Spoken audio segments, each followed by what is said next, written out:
Hello, good Good morning, morning. people. Hi, Jen.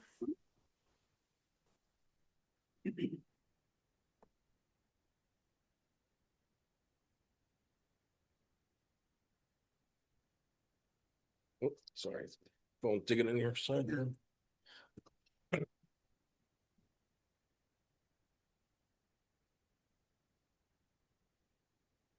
Hey, leave out the notes. Okay. Awesome. Morning, Javen, Karen, Keith. Good morning. Hello. Can you hear us? Yes, yeah, we hear you. Okay, good. We're having technical issues, so bear with us. It's Monday morning. Yep.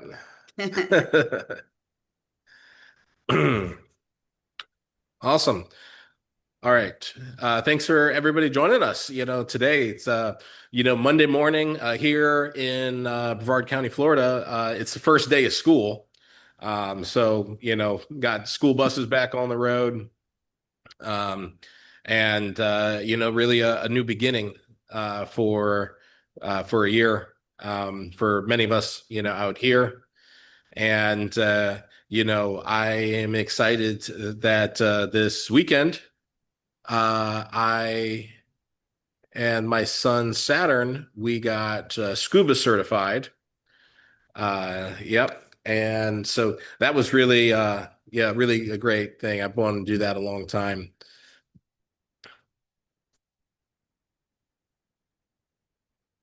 Looks like you're not alone with some technical issues. Seems like Keith is having one as well.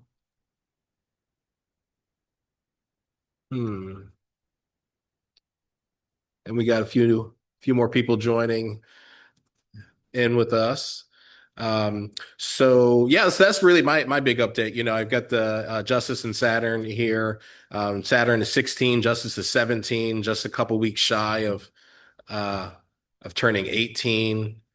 And yeah, they're just, so grown so much, so big. And been wanting to do the scuba class for a few years and never really found the time. And yeah, just the last couple weeks, Saturn and I did that and got scuba certified and our just yesterday down in West Palm. And yeah, just beautiful, scuba down there. Met a great nurse shark, sea turtle, an eel, all sorts of fish I'm unfamiliar with. Didn't see the grouper. Some other people off of the boats that did see the Goliath grouper. We didn't see the Goliath grouper, but always got to go back and next weekend we'll be um, uh, going and doing a dive with Plant a Million Coral and down in the Keys. So big weekend for us. Well, how about you, Jen? What's going on? Things are good here. It's a beautiful day, Monday morning. Getting back into the swing of things. I had a really nice weekend. The boys did that, and Justice and I had a girls' weekend. We stayed in Orlando. We went to a magic show and spent some nice time bonding at the pool yesterday. And so just really happy to have that time with Justice. And yeah, looking forward to the week, looking forward to next weekend. It's coming to the close of the summer with the kids, so we're trying to get a lot of activities and things in with them. And yeah, and then shortly we'll be taking them up to Vermont and back over to New York at the end of the month. So yeah, that's check-in. Yep. Well, thanks. And thanks for joining us, yeah, on Monday morning here. So, Jabin, welcome. That sees the mountain lion. So, you look in Vermont up there. No, I'm up in Vermont. I'm in Warren at a friend's house right now. So, and she has like the most stunning views. Is Jay Peak is way out there, and then that's Mount Mansfield, the tallest mountain in the state. that little nub, and then that's Camel's Hump. Burlington's over there, and the Sugarbush ski area is here. She's going to get all these trees cleared out. You can see the church down in town, down in Waitsfield. So yeah, having a good time here. Been out on the lake. I've done sort of a. I'm playing pirate with my new company Orbvita, and I've seized command of a World War II Navy vessel that's on Lake Champlain. It's called the Antietam. It's a 39-foot motor launch, the admiral's yacht from the aircraft carrier Antietam during World War II. So it's a fun boat. So we're going to take that up to Burlington and dock it, and I want to keep it in action up here on the lake so we can have get-togethers and things. So everybody's welcome to get in touch with me if you're up in Vermont. We've got places to stay here, and then we got the boat, and we can party in Burlington. And then I have a harebrained scheme to celebrate the Battle of Valcour Island because there's nothing going on. It's the 250th anniversary of the birth of the U.S. Navy, really. So Whitehall, New York, down at the south end of Lake Champlain, claims to be the birthplace of the U.S. Navy, but so does Philadelphia and other places. So there's a pissing contest about that. But the Battle of Valcour was a significant Revolutionary War battle with like 50 ships on the British side and 25 American ships, and we got our asses kicked. But I was thinking of getting all the yacht clubs and the yachtsmen together and getting lots of starting cannons and seeing if we could shoot off as many cannons as possible, because whenever that happens, it's like the fireworks when the big one goes off and you feel it in your chest. The cannons are even more than that. So anyway, I'm trying to stir up some fun. That's on October 11th, the height of fall foliage up here in Vermont, and it's on a Sunday as well. So I'll see if I can get something together, and maybe it's just us with our boats showing up. And I've got the explosives expert from the state police on my team, though, so we could actually maybe get permitted to be firing cannons and doing shit like that. So having fun up here.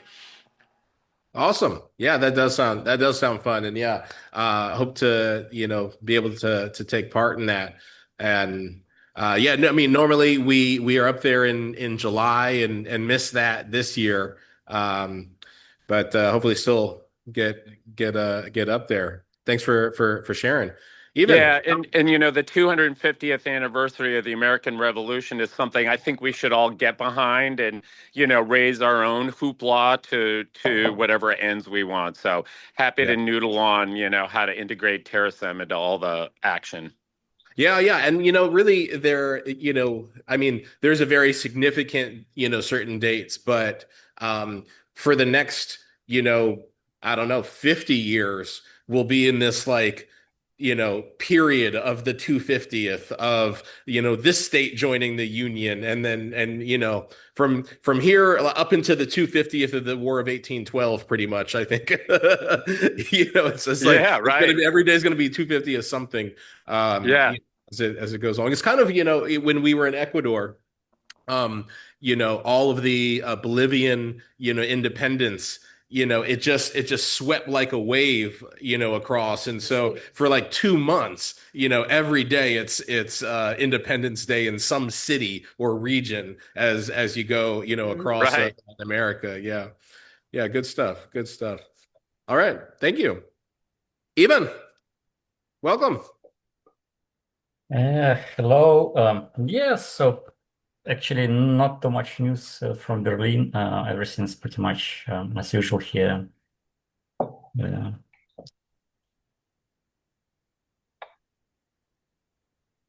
Oh, good. Oh, yeah. No, well, thank you for joining us. We always love your participation, and it's I have not visited Berlin since I think I was 12. But I would like to visit again, and not just Berlin. I think at Vienna as well. There's so many, beautiful, just very lively social, cities in the area. So yeah, enjoy your time. Yeah. yes, thank you very much. Kevin, would you like to welcome? Oh, welcome. Hello. I didn't make last month, but at least I made this month. So I don't know what we talked about last month. Nice to see you, Javen. Um, Javen has shared a lot of stuff with me about what he's doing in Orba Vita a month or two ago. And good to see you, Steve. And so, well, I guess the update is obviously, like everyone, deep in the 10 different AIs, and I have a harness and running those. And so I've been building a lot of simulations. And we just published a paper, which this group will be interested in here at Frontier Sim. I just put it in the chat called it's a mouthful, a multi-level conceptual systems dynamic architecture for examining sustainability and resilience in coupled earth space systems. So I know Keith's background in L5 and the rest of the group might be interested in that. Please read it, give us your comments. It took a long time to write and get reviewed, and I know we presented something to Steve and Beyond Earth before, so take a look at that, see what you all think.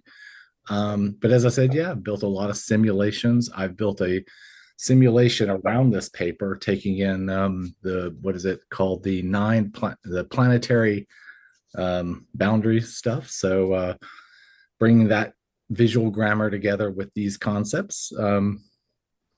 And I'm so tired from staying up till 3 a.m. because I'm not 20 years old anymore. But the programming, it's going so quick and fast, which is wonderful. And just talking to these agents about taking 45 years of data and cleaning house, basically cleaning house across multiple computers and getting stuff backed up. I'm the shoemaker's son, never did a good job of taking care of my own stuff. So, it's been nice getting that going and building these simulations to allow me to see something. Oh, so one simulation, an idea I came up with in 2003 is, hey, how could we help kids through simulation understand mathematics better? I finally built the thing I could never build because it was beyond me. So imagine you're all in 10th grade and you're learning geometry for the first time. You've come out of algebra. I'm sure they learn it now in 9th grade. Now imagine you need to understand some geometric relationship that's being taught. Well, I finally built the thing so that the relationship of the 9 planets, you can go out and proof it. And it's running on my browser. So I need to make that more public, but I was going to give that away because I could never figure out how to monetize it. So I was going to give it to Janet Planet or somebody so that kids who were learning stuff and they could do that. Anyway, over. I'm going to stop. That's it. Awesome. Great. Thanks for sharing. Great work. Steve, welcome back. Yeah. Hi. Hey, Gabe. Great to be here. Sorry I missed last time. Yeah, like you guys, it's the summertime, and I'm right now I'm in San Diego. Every year, we take the month of August to come here. We have a beach condo, so we could be near my daughter and my 2 now grandchildren. And so we've been spending a lot of time last week or so with those guys and just having a wonderful time, just sort of enjoying them and all that, which is so important to take that time to do things with your kids and your grandkids. And,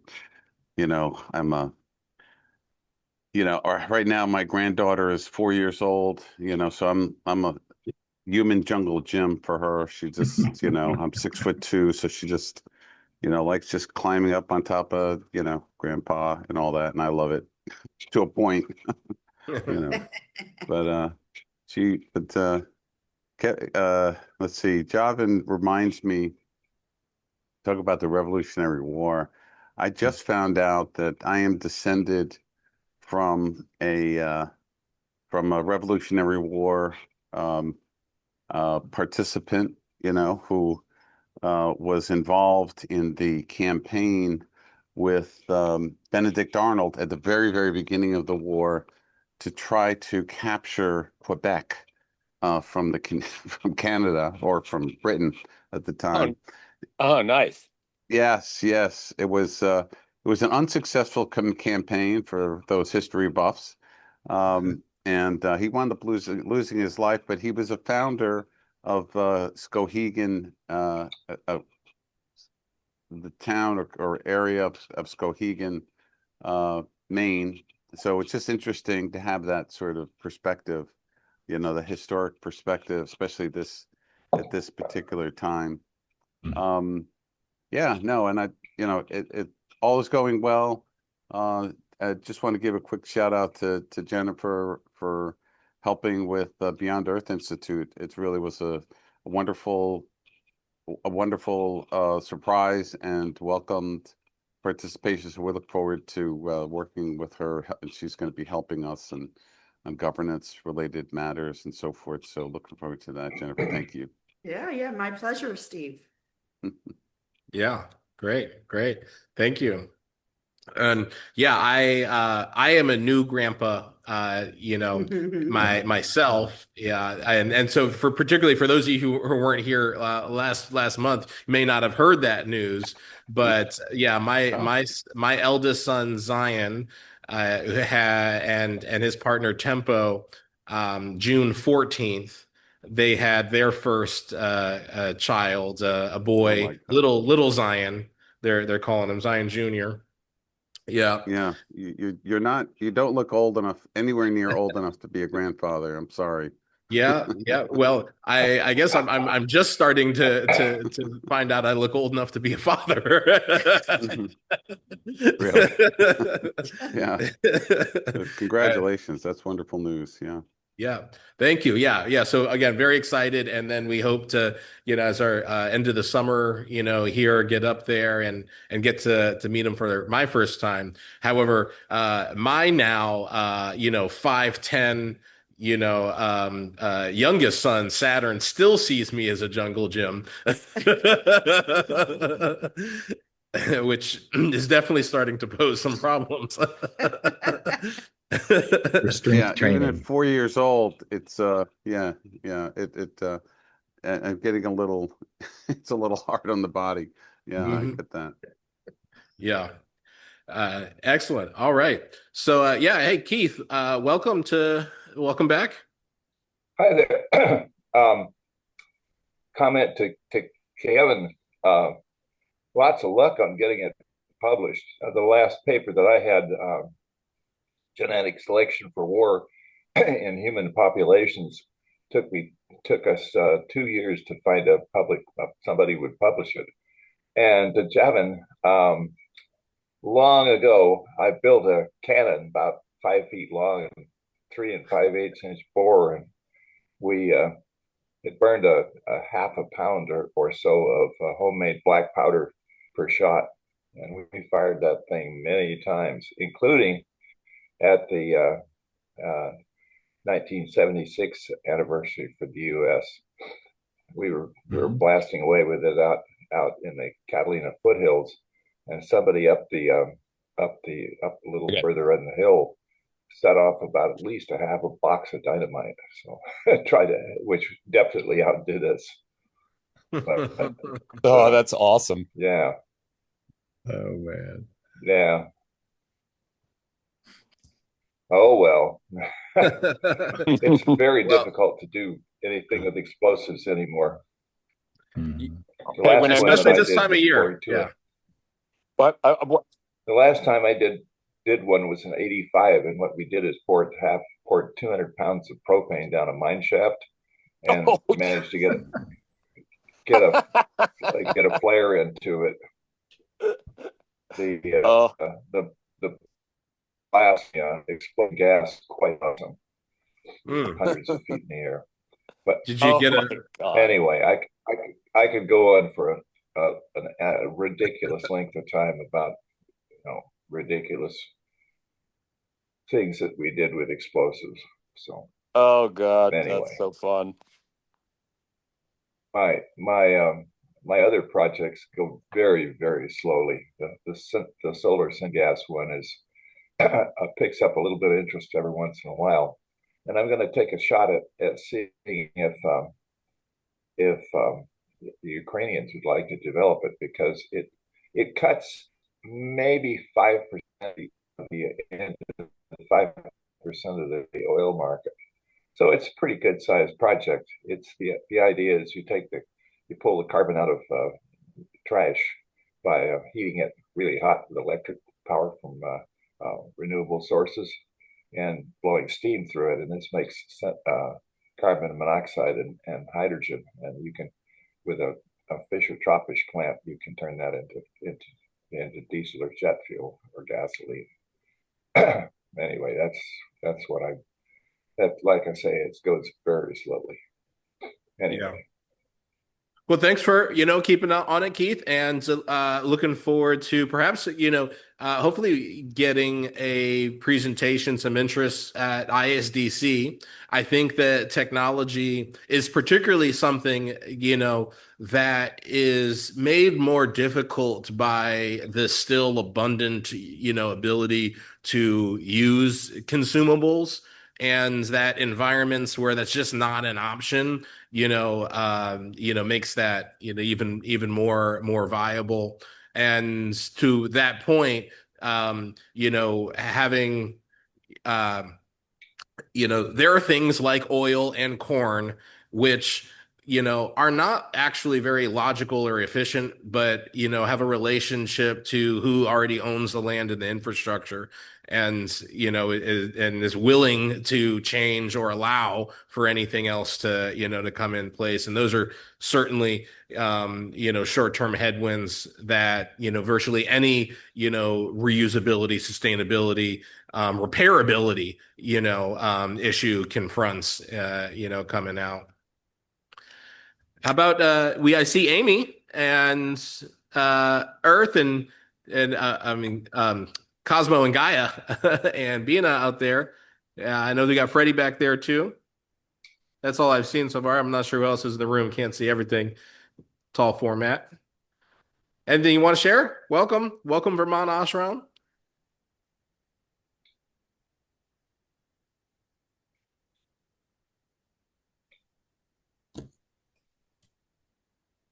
There, now we're unmuted. Are we on now? Yes. Can you hear Amy? Yeah. Yes. I got a new job, so that's a good thing. Great. It's out in California. I don't necessarily have to move to California to do the job, but family wants me to move there because that's the area the job is in, to manage a charitable trust of some family. So that's my job. Trustee. I have to do the investments and give out some money. When are you starting that? Last week. Great. Started last week. When are you moving? Yeah. I don't know when I'm moving or if I'm moving, but I'm working on it. It's very expensive to live out there, so. Yes, it The is. salary doesn't quite cover living costs to live in that area, but it's close. So, if I were to move or something, I could move there, but we'll see. It's very cool, very cool. And if you stay here longer, the better, and it just up and Saving money. The longer I stay here, the more money I It's very expensive as far as utilities and everything else in California. Everything's higher. I know. But that's it. Yeah, I congrats. want to dedicate my little time to wishing Ruben's son Fernando a happy birthday. I know that Ruben isn't with us today, but just to get that on the record. Yes. Yes. Very 31 happy. for Fernando. Yes. So I just came back from a dude ranch. Had a great time jumping on the horses, in the Grand Tetons and Yellowstone. Had a really fun time at the dude ranch with other employees that are under us, but it was still fun. We had a fun time. So just so many things I didn't know about Yellowstone and the Grand Tetons and all those buffaloes. Well, bison. I want to call them buffaloes because I'm from California, but bison, they call them in that area. So whatever. And they were just huge. And the moose, oh my gosh, it was just really nice. I'm so glad I didn't run into a grizzly bear. I was almost right. I have to tell you, they said they've got over 1,100 grizzly bears in Yellowstone. God. And I said, let's go before it starts getting dusk. Yeah. hungry, and I don't want them coming after me. A lot of tragedies in that park recently with grizzlies. Very unfortunate. But it's really a beautiful place to visit, and I hadn't gone there since I was like 13, so it was nice to see it again. Anyway, that's all for me. Wow, nice. Yeah, that was a great trip. Glad you got the chance to get out there and experience that big outdoors. Great. All right, let's say hi to Angela. Hey everybody. I'm in summer mode with my 10-year-old daughter, although we just have about a week left now, so I'm starting to feel a little sad. I won't see her as much when school starts. One of the things we did recently was we live near Washington, D.C., so we took a tour of the Capitol and she got to see like the Senate and House chambers. And it was interesting too that like in the Capitol building right now, they have assembled a time capsule to be opened 250 years from now. So that's just FYI. Who knows? Maybe with new longevity replenishment tech will be around in 250 years. It is possible. Speaking of longevity, escape velocity, one of the fun things that's happened over the last few months, when my book came out in June, I took a leap of faith and emailed Ray Kurzweil, who has impacted a lot of my thinking for a very long time. And I didn't really expect a response, but we've been corresponding via email and he's been very kind. We're actually scheduled to meet for lunch later this month in San Francisco. And he also gave me access to his AI avatar, Ray, R-A-I. So I've been having a lot of fun chatting with Ray, like the AI version of Ray. And then I'm really looking forward to like hanging out with Ray. I have so many questions I want to ask him.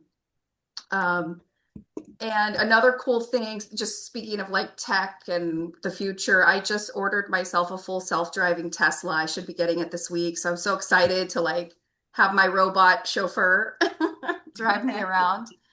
And apparently you can even get it. I got an air mattress and there's a cooler for the front. It's like you can use the Tesla for camping. So who knows? I might wander the East Coast and just sleep in my car. Who knows? I'm trying to think. Yeah, there's a lot of exciting stuff happening. It's been a long journey with like the polymath stuff. I've been at it for over a decade now, and just now I'm starting to feel like I'm getting traction. I've got a couple just in the next few weeks, like I'm speaking at Mensa a couple of times, and the Federal Innovators Network, the Google School for Leaders wants me to share with them some of my opinions about the future of leadership. And yeah, I'm just kind of pinching myself that things feel like they're maybe starting to work. I'm still wanting to make money. Like that's the challenge, is monetizing my work and figuring out entrepreneurship at 45. It's been no joke, but yeah, I'm just grateful for the opportunities. Thank you for the Terasem colloquium opportunity. I really enjoyed that experience, and thank you for, to you and Martine for your kind remarks, thinking about the future of self-governance as a human species off planet. And I think a lot too about just how we can do self-governance better here, especially, with AI. So that's pretty much it. I'm just chugging along and, crossing my fingers that some of these opportunities will fruit into other opportunities and I'll be able to keep working on this cool stuff. Great. Yeah. Well, thanks for sharing and thanks for, joining us here and committing some of your Monday morning to being, with in our collective consciousness. So many great, bits there. And yeah, just so happy that you've all joined, that everybody is inspired and in pursuit, of development of their projects, that's just a really great thing to see, kind of month to month as we come and back at this check-in to see, from even the journey from, when people, first joined and they're just kind of like peeking over the fence, like, what are these people up to over here? And then, to go from that to see, the structures and the things that they've built, the books, the programs, the projects, companies, it's what it's all meant to be. And the community. Yeah, absolutely. So this is great. It's always a different mix in there. And actually, so we just recently had our, kind of annual board meeting. And actually, participation has tripled in the last 2 years, in terms of, people who are expressing participation or affiliation, to Terasem. So, just having a snapshot like that to look back. And we had an advisor who hadn't been, with us for some years, who recently, came back, and they were actually, someone who was very fundamental to the establishment of Terasem, and some, other organizations very, very similar. And they were really impressed about, the kind of development that has, come out of Terasem, particularly in the last few years. So I'm really excited to see where we are now, and where we're going, including, very possibly, To Be the movie, which was produced in 2009. Is and has kind of just been sitting in a drawer for a long time. I just have released for new distribution rights. So there's not no guarantee anyone does pick up on it, but it's very possible that, sometime this month in August, you might see To Be streaming on Prime, or other, leading sites. And that's really fascinating, because it's a great time for this movie to get out and get heard. Excellent. So I'm going to share screen and bring up our truths.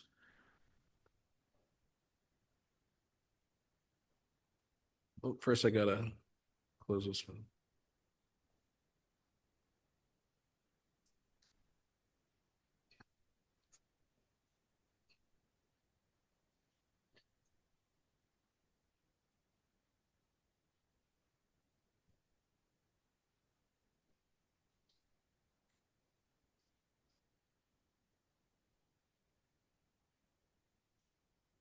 All right.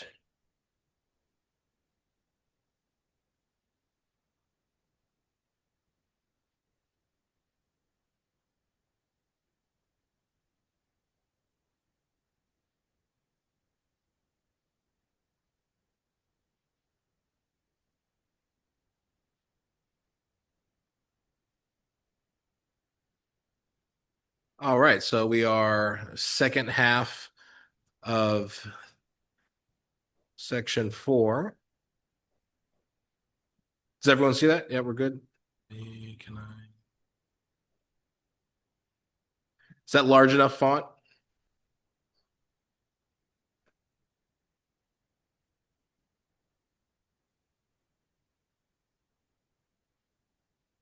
All right. Well, so again, I'll pick up with 4.6, and then look for any participants to help contribute. 4.6, consensus may appear to slow the when of Terasem, but this is only an illusion. 4.6.1, appear fast or appear slow. Without unity, only down can anything go. 4.6.2, pathways to consent are paved with open communication. 4.6.3, processes of consent are paved with respectful communication. 4.6.4, empathy is a precursor for honest communication and conscious decision. 4.6.5, accept patience as a fair price for progress. And 4.6.6, reciprocity and norms will be as accepted as they are consented to. And anyone who would like to follow for 4.7? I'll go. Thanks, Kevin.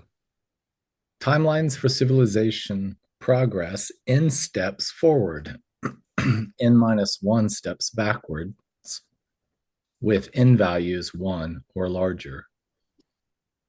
Values of N are set by actual conditions and depend inversely upon diversity and unity. Always look at setbacks as repositioning, launching pads for greater progress. Look also to the big picture, for life has improved dramatically over historic time. Understand pain, suffering, and devastation as setbacks that must be overcome, not as fate. Existential technology, the ability to forge self-determination, drives unlimited progress and is programmed into the universe. Sooner or later, depending on order or chaos, joyful immortality will arrive. Thank you, Kevin. And the next reader for 4.8.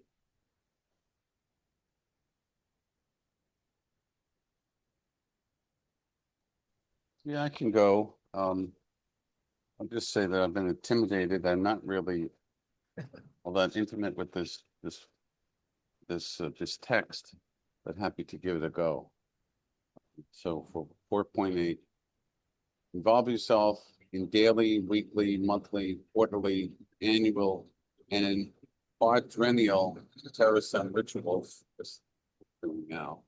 4.8.1, weave daily for 1, exercise, 2, vitology, 3, unite earth, 4, working happily, 5, author self, 6, serenity, 7, utope self, 8, motivation, 9, astro, and 10, sleep. All important. Let me quick jump. The smaller text isn't necessary to recite more comments here. Someone moved down to 4.8.2 for you. So that's this gets it's a little more granular. Yeah, I love that though. At 4.8.2, except between your Sabbath eves, only rest and relax. Include reading, exercise, sexercise, and transcendental meditation. Very good. 4.8.3, every month gather on the 10th at 10 for connection, recitation, reflection, and inspiration. 4.8.4, keep quarterly holiday of freedom, nature, obligation, and transcendence with ceremony on last month's 10th day.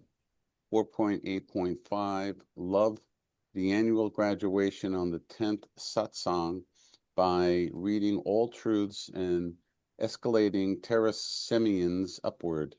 4.8.6, years divisible by 4 hold the quadrennial convocation from the 60th day to March 4th.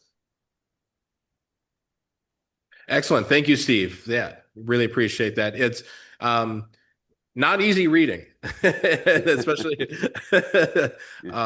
Yeah, thank you. And so we have 2 more readers, one for 4.9 and then a finalist for 4.10. Maybe I can? Yes, please. Yeah, 4.9. Vitology, biology, inflection begins when cybernetic processing capability evidences autonomy and empathy. Breakthrough consciousness requires processes performing 10 powers 16 operations per second, coupled with autonomous and empathetic software. Expect vitological life will emerge by 2045, adjusted minus or plus for chaos or order. Genus evolution will hybridize Homo sapiens to Vitis sapiens by 2050, plus minus chaos order time. Identity will be based on being, not body, as we will operate across multiple bodies simultaneously. Nanobot swarms as virtual human real-world agents will dominate by 2100 plus minus kills order time. Some biological life forms will be preserved out of aesthetic pleasure using nanotechnology to relieve painful disabilities. Excellent. Thank you, Ivan. And last person for 410. I can do it. 410, evolution of participation. Levels occur when C-quads consent to a participant's cumulative achievement of these capabilities. 4.10. Should I read these ones? Yeah. Yes. Okay. Levels hydrogen, helium, and lithium occur with gathering demonstrations of surface, middle, and deep terasem, respectively. 410.2. Expect beryllium, boron, and carbon levels with useful teachings on diversity, unity, and joyful immortality, respectively. 410.3. Vest nitrogen, oxygen, and fluorine levels when one has co-founded 1, 2, and 4 C cubes, respectively. 410.4. Elevate to neon, sodium, and magnesium with co-creating 1, 2, and 4 authored selves, respectively. 410.5. Levels aluminum and silicone happen with contributions to 1 and 4 geoethical solutions, respectively. 410.6. Sanctify 1 as phosphorus. When a quadrennial convocation consents, they demonstrate the quintessence of Terasem. Thank you. Thank you, everybody, for reading and the recitations, participating. And so now we would move into the section where we discuss the truths of Terasem, interrogate them as the truths themselves are interrogations, the who, what, when, where, why, how, of our understanding of who we are, where we are, what we're, this universe is. And to speak of the quadrennial convocation and how Terasem operates is that every 4 years, the community, not just as coming together in this monthly gathering, but comes together to kind of reevaluate, how the truths, what they say, how they are spoken. And that really is something fundamentally different than the way that faith has typically been approached, where there are constants that you are given, and regardless of how much does change, they do not. And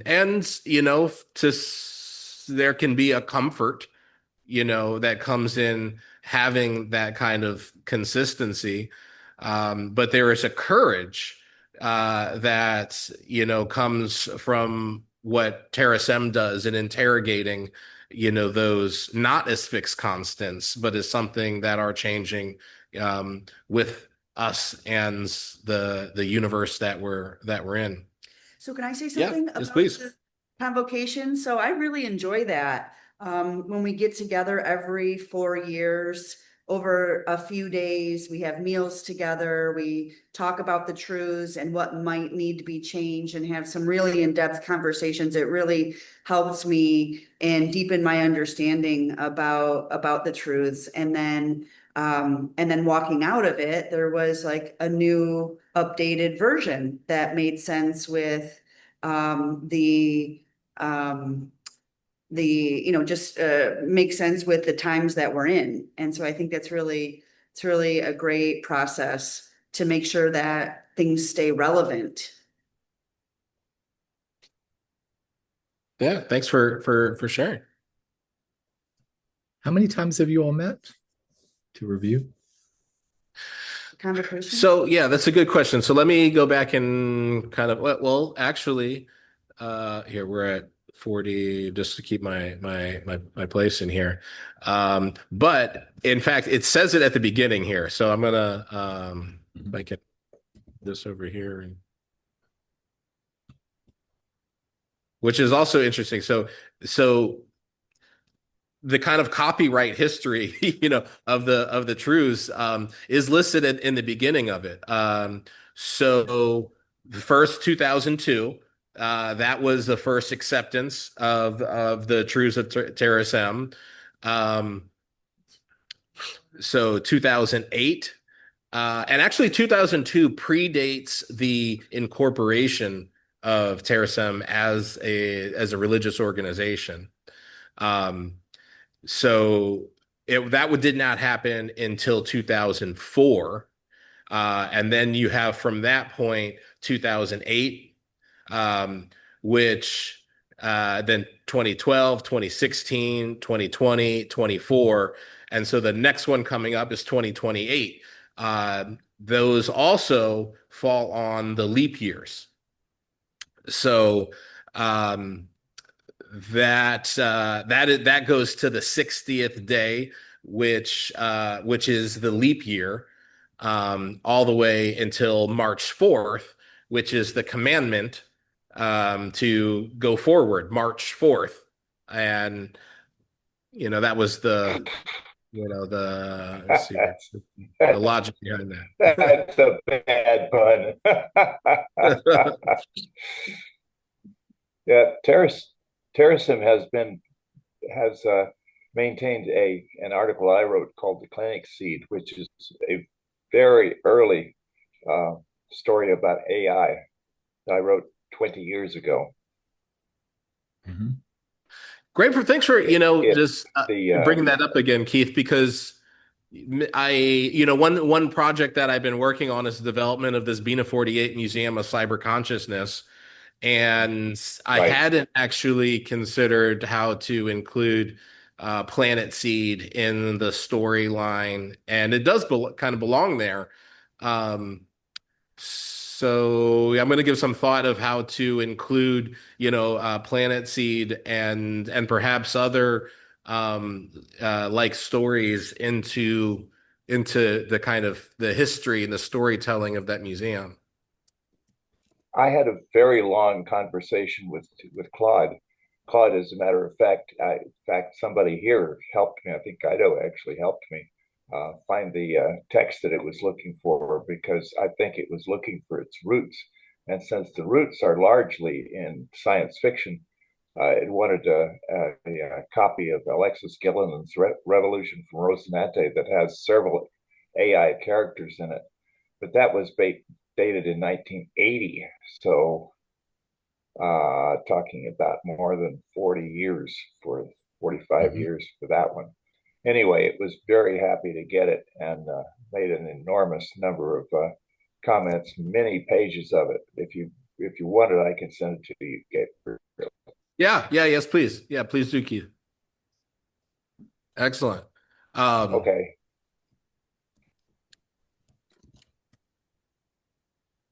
Yeah, so that kind of speaks to our convocation question.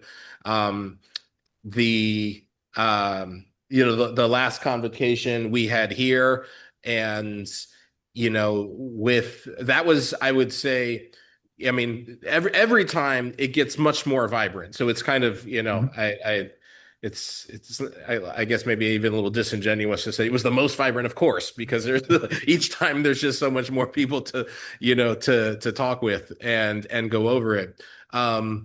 But I would say the convocations previously, it still was very much internal, very small group, of Martine, Bina, me, it wasn't until 2020 where Ruben came and joined the colloquium. And Angela, yeah. And well, no, that was the time before. No, that was 20. Oh. But in that case, I really started to see the colloquiums themselves, I mean, not the convocations, take on a bit more of their own autonomy, and the collective consciousness really started to grow just outside of Martine's inner circle, right?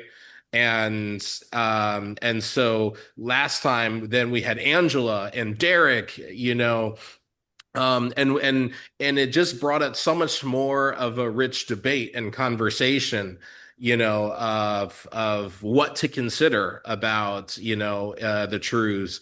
And the outcome, started really to grow, beyond, the kind of original, kind of epiphany, writings of Martine, and took on, the real collective consciousness, of itself as a document. And so where that was very exciting to host in 2024, even more excited for 2028. Um, and then even the growing conversations that come out of that. So Julio too, who wasn't actually able to be there in person, but Julio suggested a couple sections that are now incorporated into the truths, as some of the smaller bullet points, because it gets to be a bit more, a lot more to read, and we'd spend the whole time, maybe reading the truths and not discussing it, which is really, again, I think something that's really great about Terasem is that you're not just coming here to be lectured to, or hear someone recite it to you, but, it's built in as a collective. Everybody participates. It's not just my interpretation, or whatnot that you're here to say. We're all here to share, insight, together. Thank you. So yeah, that being said, I'll scroll back through here, and address any questions, or maybe, ask how anybody, how they interpret what, a section like 4.9 means to them, or means, today.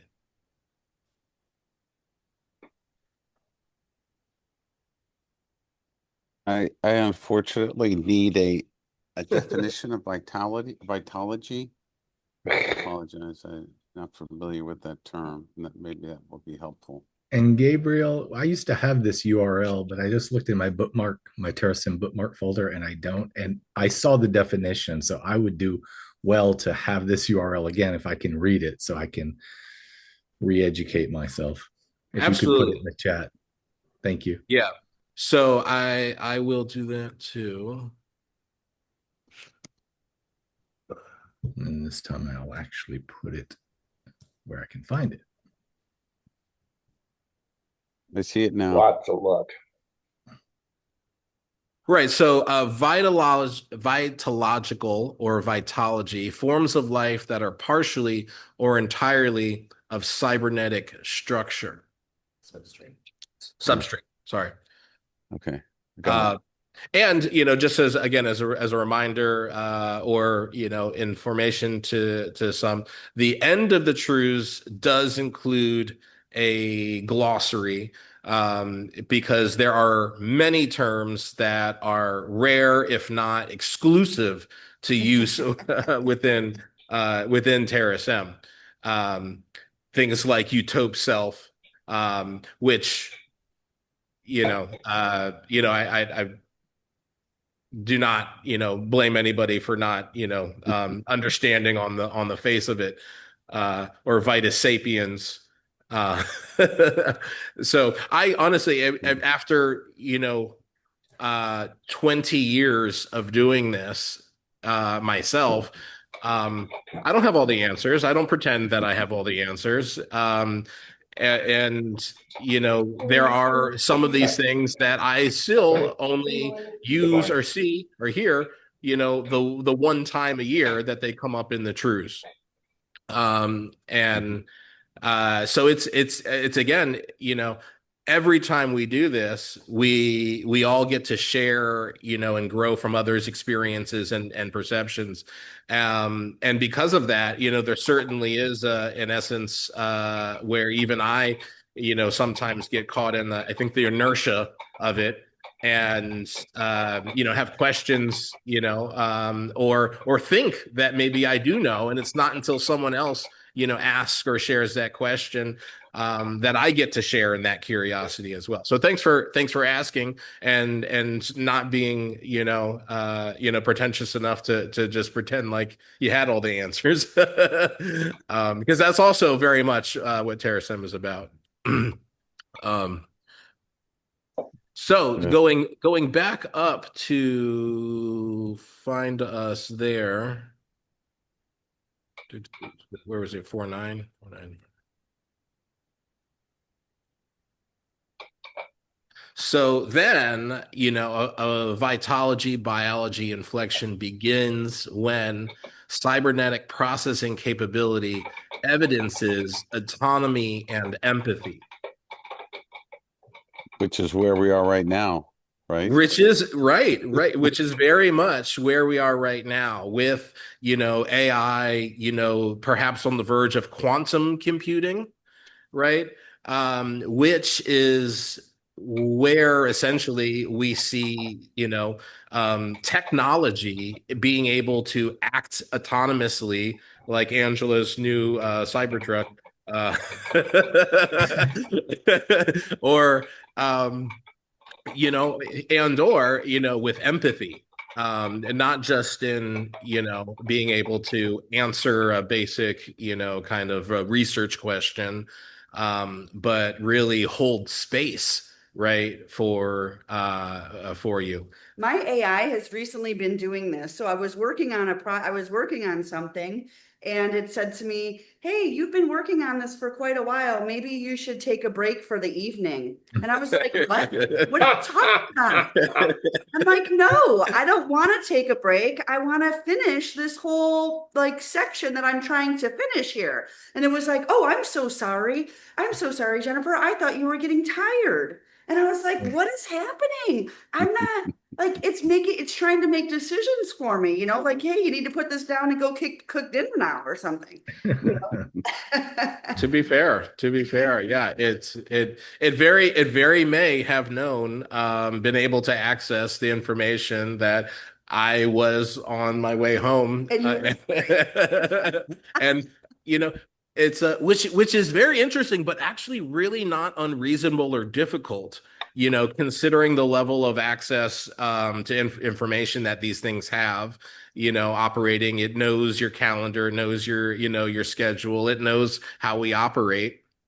So that's, that's fascinating and interesting. But absolutely, Steve, great. Thanks for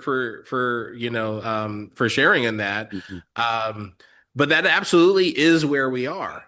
And that is this conversation, that Terasem is having, if not where we are, but where are we getting to? Where are we going? Not just where we came from.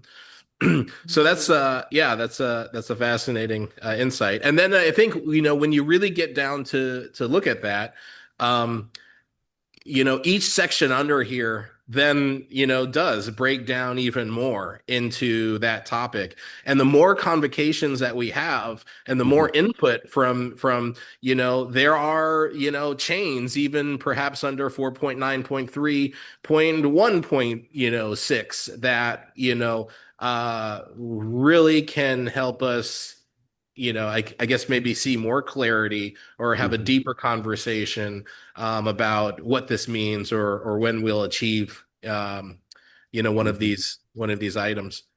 Hey, So I'm hey guys, curious if you go back to, yes. Oh, go ahead. oh, I was just going to say, all right, what if you trained Claude to understand Terasem and then just like gently prompt you every day?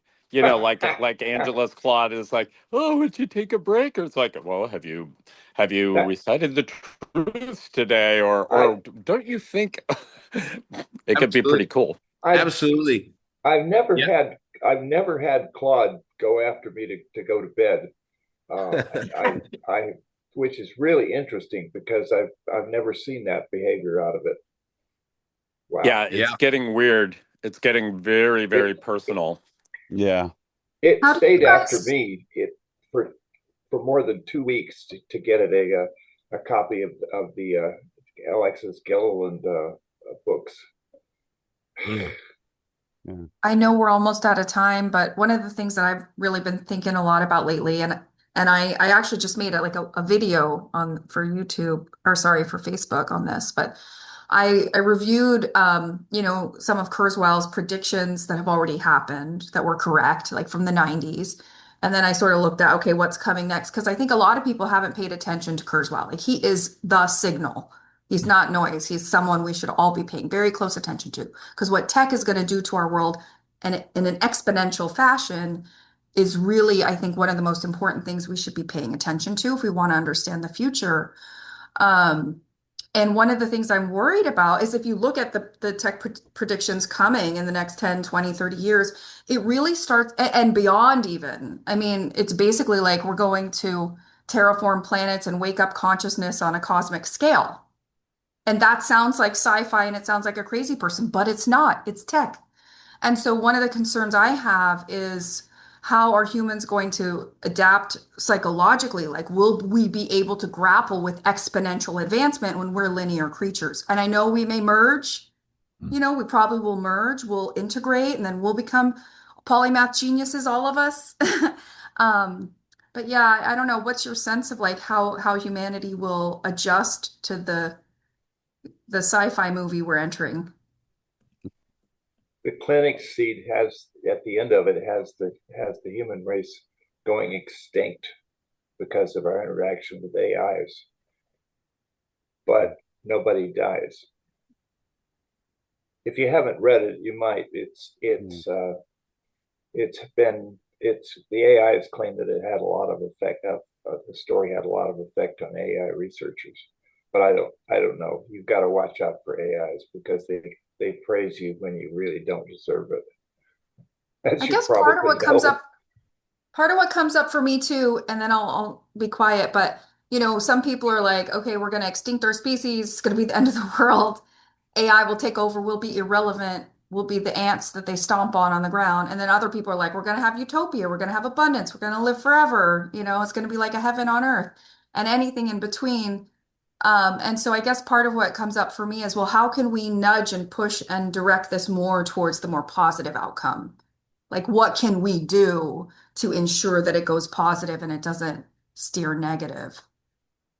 Yeah. I think that's a great segue. This list right here, 4.8.1 through 4.8.10 is essentially the 10 things that you can do to to best control the one thing that you have any outcome over, which is yourself, right? Which is your story, your interactions, and that the outcome of that will magnify, as the more of it we do for and with or in ourselves, the more others, will do it as well. The more we'll surround ourselves, with others who are doing that, just as these gatherings have very, surely proven. The more we do this, the more we inflect about what we want to see, the more this group grows, and pursues, its ends. I think, we'll see that. And it's increasingly, the day and time for that. I want to get Steve. You said I think you had another something you wanted to look at in here before we. Sorry if you could hear the train passing right now, but if you go back to where you were saying that, yeah, right there. Now go back a little bit, at the top of that section. So this was just a sort of a technical question because I love the fact that they're putting in markers or thresholds of where of meaningful thresholds that we need to get to. And so this 10 to the 16th power of operations per second, I'm curious if there's any technologists in the group that could say how close we are to that level of processing speed at this point, or if we surpass it, or we're still way, way away from that. Good question.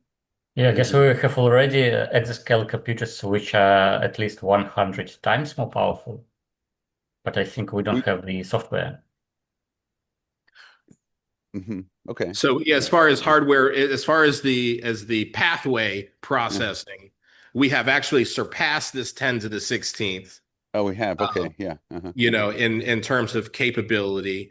However, that's the the hardware, the software side of that, lags behind where we are with it truly. Now, I would say we're probably getting very close to that. I mean, autonomous capabilities, are clearly, there. The empathetic, capabilities, I think we are starting to perceive, are there. And that, uh, uh, I think the one will certainly lead to another, through this. So, I mean, I guess if you could have had the autonomous or empathetic software, but without the processing, it wouldn't be effective. Um, and now I think, the processing, has been achieved. The autonomy, I think is the next step. And I think at a certain point of density of autonomy is where the empathetic, side would need to play out. And that is, I think, probably, where we are in approaching the horizon, there. So that being said, I'm going to stop the share, and I'm going to bring us into a final meditation for today. So I'm going to ask everybody to kind of roll out their shoulders and relax.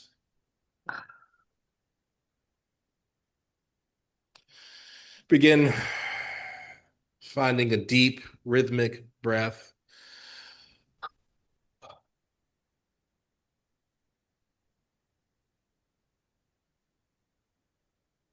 Nurture.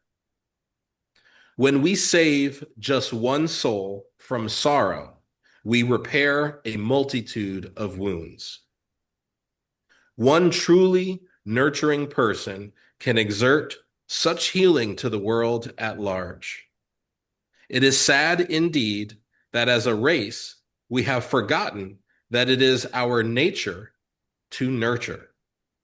Yet, life is most rewarding when it is lived nurturing others.